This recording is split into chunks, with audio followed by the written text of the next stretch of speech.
On demand हा rice मी परत परत बनवत असते. आमच्याकडे जरा जास्तच गरमी असल्याने जेवण बनवणं हे फार अशक्य होतं. पण मुलांच्या सुट्ट्याही चालू झाल्यात, त्यामुळं त्यांना हॉटेल स्टाईलचं जेवण हे रोजच हवं असतं. मग काय, 2 वाटी तांदूळ घेतला, मस्त धुवून तो मीठ घालून चांगला मोकळा शिजवून घेतला.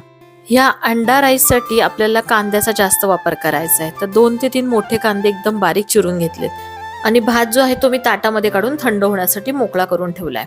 लोखंडाच्या कढईमध्ये तेल आणि बटर घेऊन त्यामध्ये भरपूर कांदा वापरलाय, लसणाच्या कुड्या घातल्यात, आलं किसून घेतलंय, हिरवी मिरचीचा वापर केलाय, थोडा टोमॅटो वापरायचा, मुठभर कोथिंबीर आणि मीठ घालून मस्त कांदा परतून घ्यायचा. कांदा चांगला परतला गेल्यानंतर यामध्ये मसाले घालतोय. लाल तिखट, हळद, धने जिरे पूड, गरम मसाला, हवा असल्यास चिकन मसाला, बिर्याणी मसाला पण तुम्ही घालू शकता. 5 अंडी इथे फोडून घेतली आहेत. मस्त अंडी आपल्याला कोथिंबीर घालून परतून घ्यायची. अंडी कोरडी झाल्यानंतर मोकळा आणि थंड झालेला हा जो भात आहे तो आपण ह्यामध्ये घालतोय.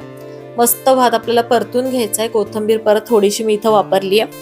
बनवायला सोपा आणि जबरदस्त चवीचा हा एग राईस आपण घरी बनवलाय. चॅनलवर नवीन असेल तर सबस्क्राईब करा, इन्स्टा पेज फॉलो करा. धन्यवाद.